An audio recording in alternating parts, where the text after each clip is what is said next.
Bismillahirrahmanirrahim. Kita mulai ya pembelajaran kita kali ini tentang pemasangan huknah.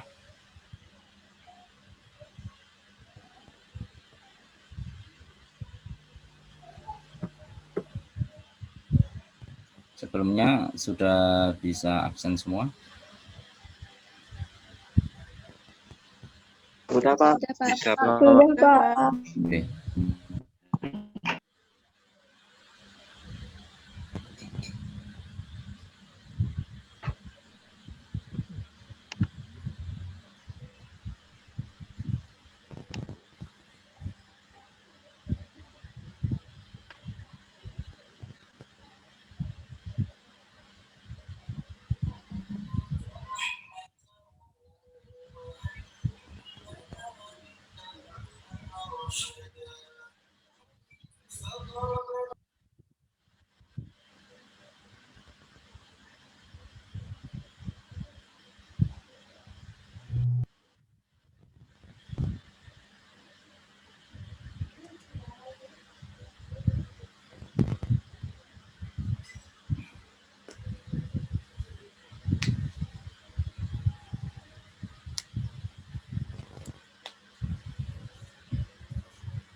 Tunggu bentar ya, masih loading.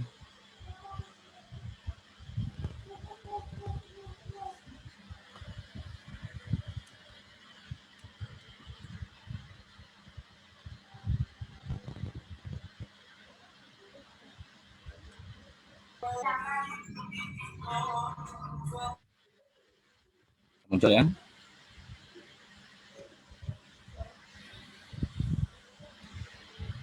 Muncul Pak. Sudah Pak.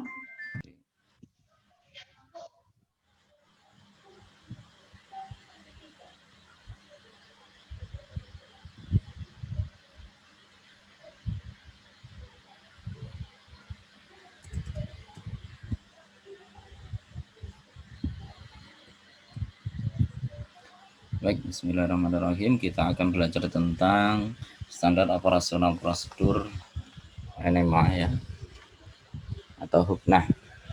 Oke.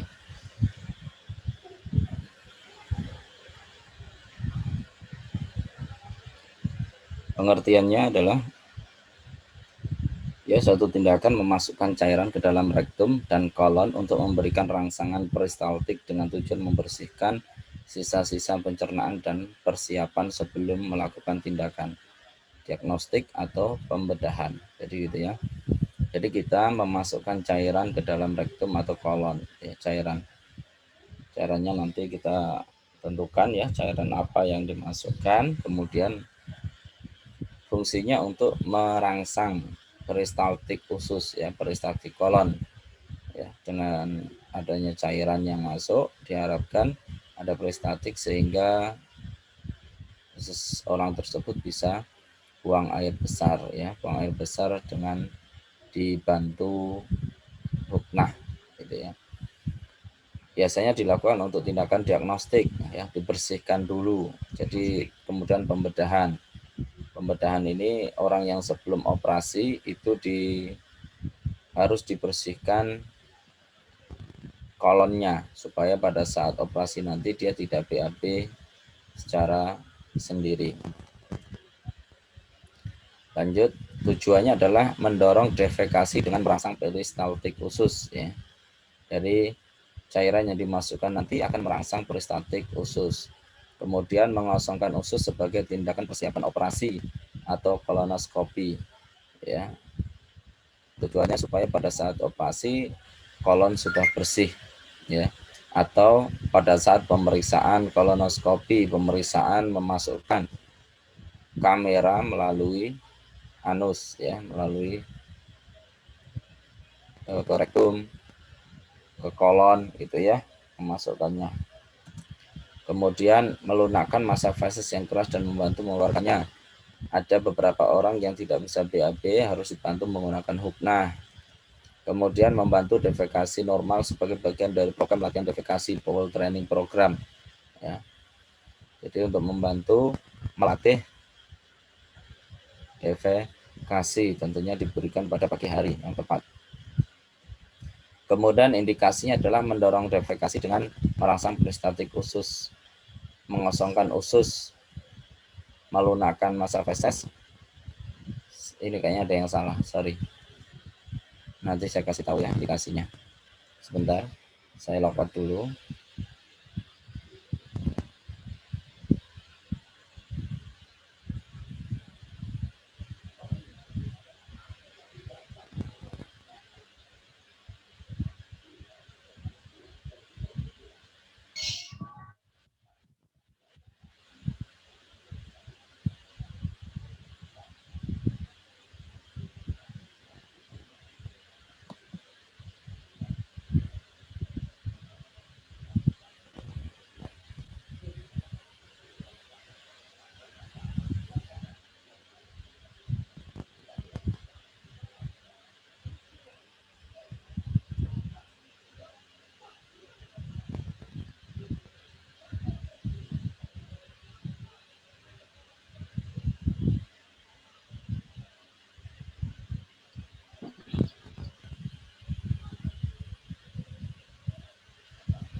Baik, lanjutkan.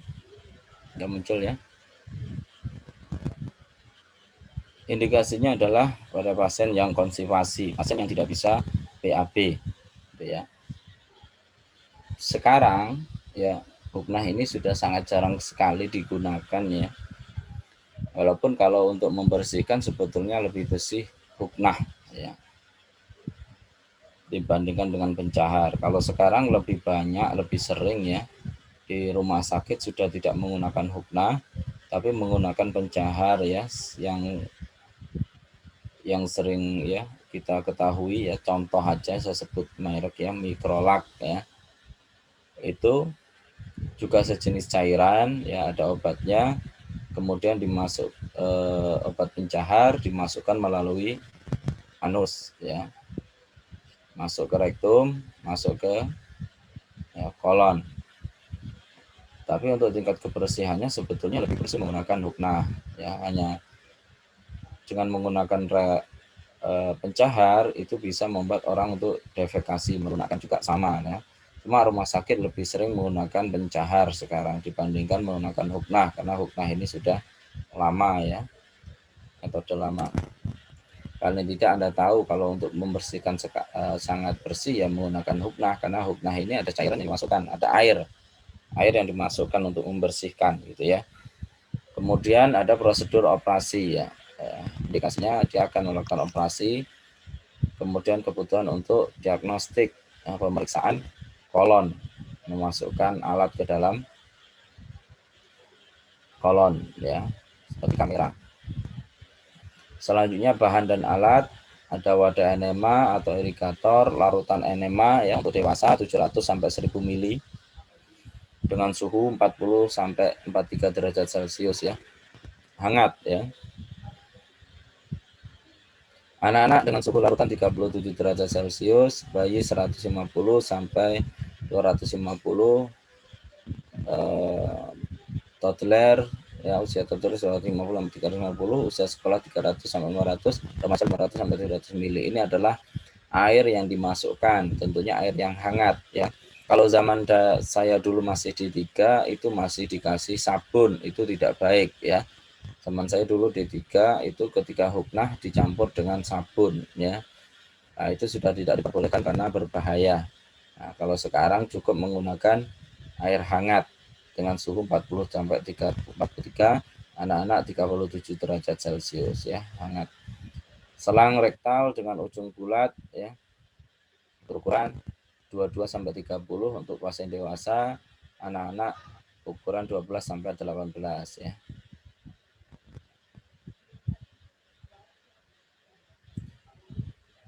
Kemudian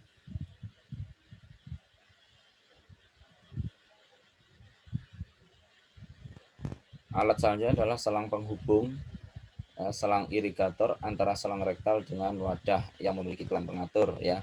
Jadi ada selang penghubung ke alatnya, ke tabungnya yang tempat air ya, tempat air. Termometer air untuk mengukur suhu larutan, pelumas larut air atau vaselin. Pelumas ini seperti jelly ya, maksudnya jelly.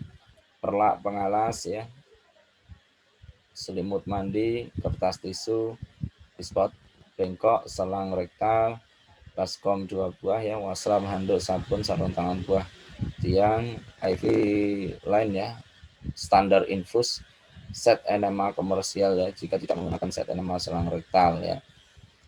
Oke, ini adalah alat-alat orang-orang mau dipasang enema ya. Enema ini kan pasiennya juga akan langsung BAB setelah sekitar 10 sampai 15 menit. Ya 10 sampai 15 menit dia akan merasakan akan defekasi. Jadi persiapan untuk membersihkannya juga langsung dipersiapkan. Tetapi jika pasiennya masih mampu untuk jalan ke kamar mandi, maka diperbolehkan untuk ke kamar mandi ya. Itu akan lebih membuat si pasien merasa lebih nyaman. Kemudian persiapan pasien, menyampaikan salam, memperkenalkan diri pada pasien dan keluarga ya, sampaikan saya perawat Muniroh ya, atau saya perawat Sonia, atau saya perawat Wahyuni, jangan bilang saya suster ya, oke? Paham ya, jangan bilang saya suster ya, tapi sampaikan saya perawat Wahyuni atau Ira atau Yuni gitu ya, atau nurse ya, saya nurse Sonia ya, nurse Sony boleh. Menanyakan nama pasien ya, pastikan nama pasien sesuai, jangan salah pasien dengan melihat gelang yang dipakai oleh pasien. Menjelaskan maksud dan tujuan, sampaikan tujuannya apa, kemudian jelaskan langkah dan prosedur akan dilakukan ya, bahwa prosedurnya nanti harus melalui anus ya, melalui rektum, jelaskan lewat ya, lewat mana maksudnya. Mendekatkan alat dan bahan. Prosedur pelaksanaan, tutup jendela sambil untuk menjaga privasi pasien, karena ini tindakan yang privasi ya. Selanjutnya, cuci tangan dan gunakan sarung tangan bersih, tidak perlu steril. Ganti selimut tidur pasien dengan selimut mandi. Ya, jika selimutnya mau diganti sekalian, biarkan pakai selimut yang sudah dia pakai. Ya, nanti diganti yang bersih. Bantu pasien memperoleh posisi miring kiri atau enema rendah dan menggunakan set enema komersial set miring kanan untuk enema tinggi dengan lutut kanan fleksi. Anak-anak biasanya diletakkan dalam posisi dorsal recumbent. Ada huknah tinggi, ada huknah rendah ya. Miring kiri digunakan untuk huknah rendah ya. Sedangkan miring kanan digunakan untuk huknah tinggi. Kalau Anda melihat anatomi kolon ya, kolon ascendant, transversen dan descendant, ketika miring ke kiri maka kolon descendant ada di bawah ya. Nah, itu huknah rendah karena cuma sampai di kolon descendant. Sedangkan huknah tinggi itu miring ke kanan karena tujuannya apa? Ketika air masuk dia akan melewati rektum, kolon descendant, kolon transversum, kolon ascendant, sehingga ketika kolon tersebut akan bersih, miring ke kanan. Kalau Anda bayangkan anatomi pada kolon, ketika miring ke kanan, maka kolon ascendant itu berada di bawah, sehingga air diharapkan dapat mengalir ke semua kolon. Ya. Kemudian letakkan perlak pengalas di bawah bokong pasien. Buka selimut mandi hanya pada area yang akan dilakukan prosedur. Letakkan pispot dekat dengan tempat tidur pasien. Ya, siapkan jika pasiennya tidak tertahan lagi untuk BAB, karena begitu dikasih hupnah orangnya akan cepat akan merasakan mau BAB. Siapkan peralatan enema, hubungkan selang irrigator dengan wadah enema dan selang rektal, kemudian tutup klem pengatur. Periksa suhu larutan enema dengan termometer air atau dengan meneteskan sedikit larutan tersebut ke pergelangan tangan pada bagian bawah dalam. Masukkan larutan enema yang hangat ke dalam wadah. Ya, wadahnya nanti kita pelajari. Buang udara di dalam selang dengan membuka klem pengatur. Selanjutnya letakkan peralatan enema yang sudah dihubungkan dekat dengan tempat tidur pasien. Ya, usahakan sudah tidak ada udaranya. Ya, buka kerannya, ada keran ya, ada tombol kerannya itu untuk membuang ya udara.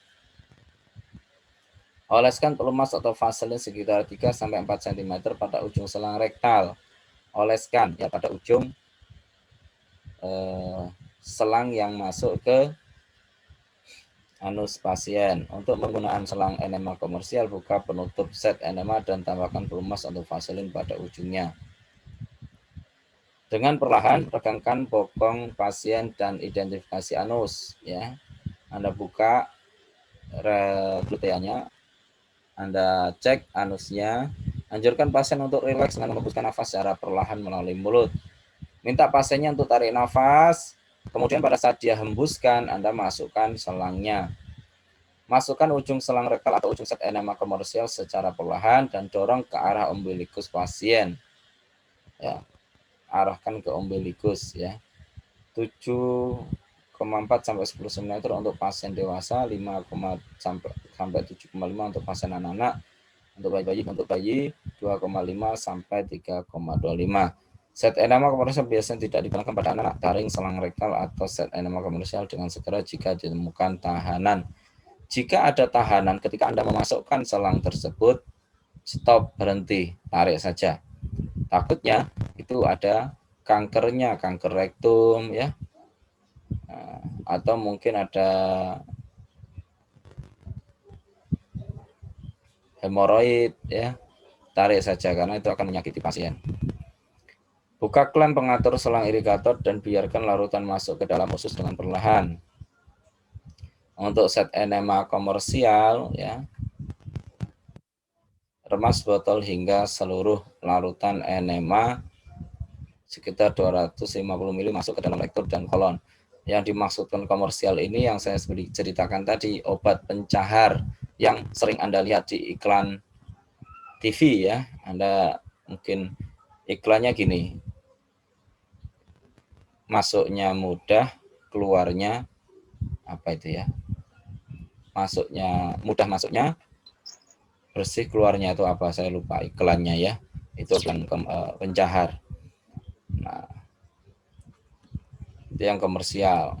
Kemudian gantungkan wadah larutan enema di tiang standar infus ya dengan ketinggian yang sesuai 30 sampai 45 cm untuk enema tinggi, 30 cm untuk enema rendah. 7,5 untuk enema pada bayi. Sesuaikan aliran kecepatan dengan volume kecepatan enema. 1 liter lautan enema dalam waktu 10 menit. Jadi 1 liter itu masuk dalam waktu 10 menit ya. Usahakan seperti itu. Jika pasien mengeluh kram, rendahkan wadah larutan enema atau klem selang irrigator selama 30 detik. Selanjutnya alirkan kembali larutan dengan kecepatan yang lebih lambat. Jangan terlalu kencang ya.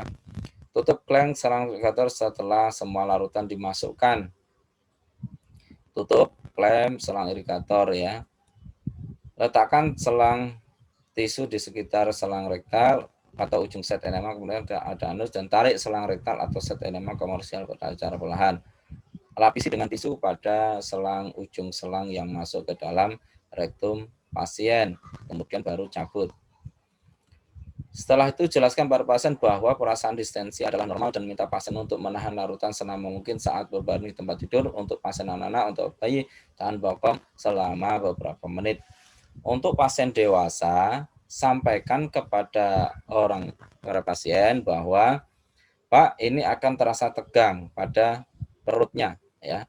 Tapi Bapak harus menahannya ya selama mungkin, bisa sampai 10 atau 15 menit. Sampaikan ke pasien untuk menahan, jangan dikeluarkan dulu.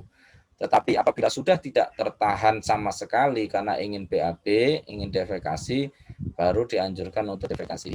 Tapi ketika masih bisa menahan, tahan ya, biarkan cairan tersebut berproses ya di dalam kolon ya. Jadi tahan. Tetapi pada anak-anak itu harus dibantu dengan menahan ya. Tidak bisa anak-anak diperintahkan untuk menahan. Rapikan peralatan eman dan cuci secara menyeluruh menggunakan air hangat dan sabun jika akan digunakan ulang. Buang set enema komersial bekas pakai ke dalam bengkok. Kalau yang komersial, karena itu ditekan dipencet ya, itu sekali pakai buang. Kalau pada yang enema komersial, ini perlu Anda ketahui, pada saat Anda memasukkan kemudian Anda pencet, tahan, jangan dilepas. Tahan tekanan Anda pada obat pencahar tersebut sampai habis. Ketika mau Anda tarik, keluarkan, posisi tangan tetap menjepit, menahan supaya tidak masuk lagi cairannya ya. Anda tahan, baru Anda tarik keluar, tidak boleh dilepas ya. Lepaskan sarung tangan dan masukkan dalam bengkok. Bantu pasien kamar mandi atau atur posisi pispot jika pasien mulai merasakan dorongan untuk defekasi. Minta pasien untuk tidak menyiram toilet ya. Sebelum Anda mengkaji karakteristik feses atau mengambil sampel untuk pemeriksaan laboratorium. Jika perlu, bantu pasien membersihkan area perianal dengan air hangat dan sabun. Keringkan area perianal dengan handuk. Angkat perlak pengalas, lepaskan sarung tangan, bantu pasien kembali mengenakan pakaiannya, ganti kembali selimut pasien dan dengan selimut tidur, ganti linen tempat tidur pasien jika kotor. Bantu pasien memperoleh posisi yang nyaman, buka sampiran atau jendela ya. Gunakan sarung tangan dan bersihkan pispot. Jika perlu, berikan pengharum ruangan ya. Lepaskan sarung tangan. Kasih semprotan parfum ya biar ruangan itu kembali segar ya. Dokumentasi. Evaluasi perasaan pasien, membuat kontrak untuk pertemuan selanjutnya. Ya, tindakan selanjutnya mungkin akan langsung dibawa ke tempat diagnostik atau dibawa ke kamar operasi. Kemudian ya, sampaikan salam ya. Dokumentasi catat dan dokumentasi hasil tindakan dalam laporan asuhan keperawatan. Oke.